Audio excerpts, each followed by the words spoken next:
ija keessa mee of ilaalame iji koo maal ta'echuu dandeessu guyyaa har'aa waan ajaa'ibaa waan iji kun nutti fide waliin ilaalla.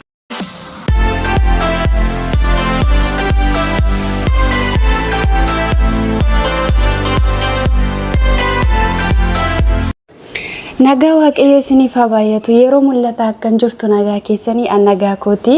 guyyaa har'aa waan tana ajaa'ibee na dhiisuu didee jireenya koo irrattis kan of na taasifsiise akkasumas immoo namoonni baay'een miidhaa guddaa kan keessaa ba'uu dadhabanii fi kan illee jechuudha of qoraa jiranii waan baay'ee jechuudha sagalee karaan WhatsApp kaniin ani dhaggeeffachaa oolee tokko waan ajaa'ibaati jechuudha har'a jechuudha ana qofaatu as sagalee kana dhaggeeffate sitta faamee asinis isinii qooda jedheen fidee dhufe jechuudha bara amma kana keessatti soosii garaagaraatiinis akkasuma karaa miidiyaatiinis ta'u qaama lafaarrattis yeroo amma jechuudha otoo nuti hin beekin kan cubbuutti nu galchaa jiru kan cubbuutti nu dhiibaa jiru ilaalcha nuti ija keenyaatiin hawwii gochaa oolluudha jechuudha dhugaa dubbachuuf jechuudha yeroo har'aa osoo nuti hin beekin kan cubbuutti nu geessu ilaalcha ija keenyaati mee viidiyoo kana amma dhumaatti ilaalaa wanta ilaaltu ija ittiin ilaaltu waaqayyo sii kenne hin balleessin waan gaarii waaqayyo ilaaluu kee barbaadu ilaali ija kee kana waaqa sii kenne kan kee miti waan hin taane fiilmii hin taane ilaaliin bulettiku hin tabalaashaa iji kee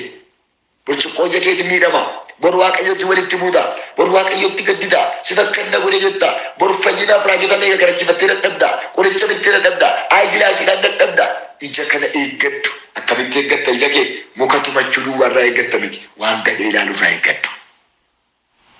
eeggadhaa waaqayyo tola isaa sitti agarsiisuuf si eegaa jira araara si gochuuf si eegaa jira haleluuyaa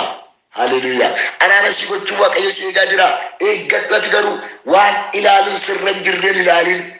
waan amala badaatti si fudhatee badu agartaniittu utuu fiilmii ilaalanii intalli kaatee abbaa ishee qabatte caalaa beektu jedhee yaadan kana dhugaa isitti mana goseera qabata maramu abbaa ishee kaatee qabatte fiilmii sana ilaalaa jirti akkatti fiilmii sun hojjetamaa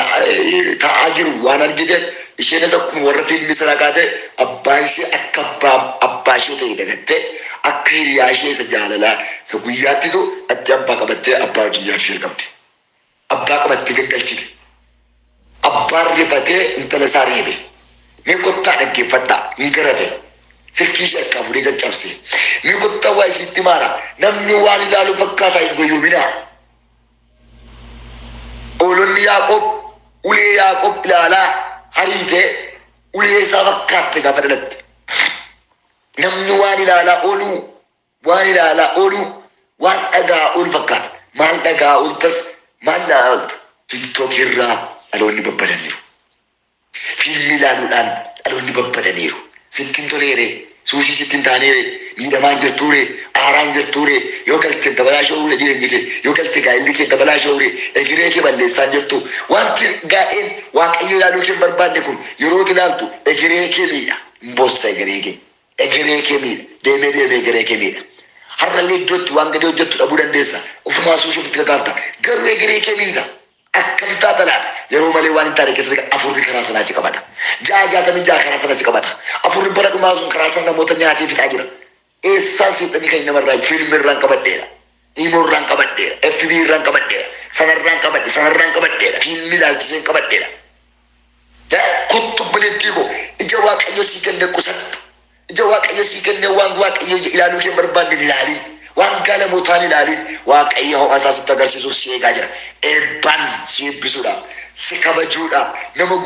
guddaa si gochuudhaaf waaqayyo si eegaa jira kottaa buleessa qobboleettiiku hadeebinu har'a yeroo qabna hadeebinu isinii fanu'a isiniin jechaa jira kanaan booda hin iyyitan hin boossanedhe yooma iyyitan iyyuu utuu isin iyyitanii dafee deebii isinii kenneedhe kottuu buleettiiku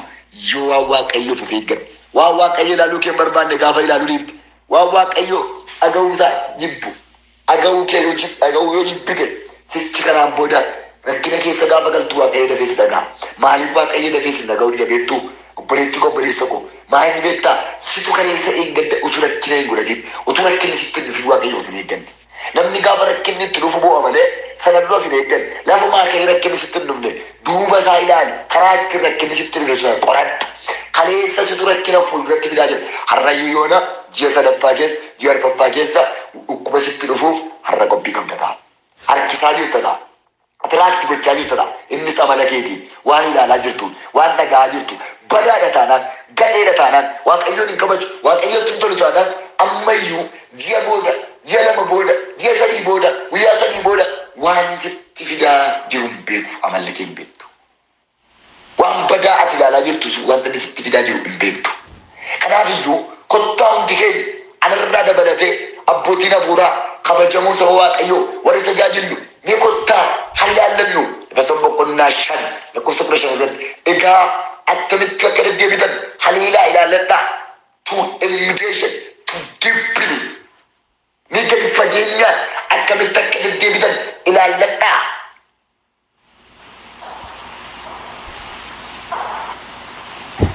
akkamitti deddeebi'aa turree dhufne as ga'e akkamitti tajaajilaa jirra akkamitti faarfachaa jirra akkamitti barsiisaa jirra hayyaallannu kottaa asuma keessa tajaajilaa tokkotu baay'ee waaqayyo jiru guddaa duukaa hojjeta nama beekamaa guddaadha nama guddaa beekamaadhas lafatti otoo waan biraa godhuu argame maaliif kana gootaa siloo waaqayyo si duukaa hojjetaa ture dinqii hojjetaa ture inde ani nama fooniitii yeroon iddoo aarsaa irraa gadi bu'u nama fooniitii namuma akka keessaniitii yeroon iddoo aarsaa jiru duwwaadhaan tajaajilaan koo lafatti gadi buunaan iddoo aarsaa irraa gadi buunaan an nama fooniitti nama biraadha nama fooniitii rakkina qabuutinaa rakkina maalii qabare nama foonii ture namni foonii waan foonii hojjechuu qabe tajaajiltooti waaqayyo tajaajiltooti karaarraa kaatanii dhaloota amantoota warra jaalala gooftaa qabu karaarraa kaachisaa jiru kottaan warri tajaajillus yeroo tajaajillu sabni ajabsamu nuun jedha yoo gadi buunu maal fakkaanna nama foonii ta'uun keenya yoomiyyuu beekamaadha garuu tajaajilaa ta'uu keenya dagachuun qabu isa lallabne keessa jiraan isa lallabne na jiraan isa lallabne ijaa godhan sabarsiifne keessa jiraan sabarsiifne na jiraan sabarsiifne ijaa godhan ija irratti buusuu qaba mana keenyaaf bara keenyaaf gaa'ila keenyaaf jaalala haadha manaa keenyaaf mucaa keenyaaf kottaa warri hin qabne immoo ganaa nama fuutaniif of eeggachuu qabaachuu qabdu warra ganaa heerumtan immoo warra isatti heerumtaniif of eeggachuu qabdu eeggannaan hin jiru heerumaan bu'adloonni seenaa eeggannaan qabu fuudhuun bu'adloonni seenaa har'a akka barbaade jiraachaa jira garuu tuun hin fuudhee jechuun maa jechuudha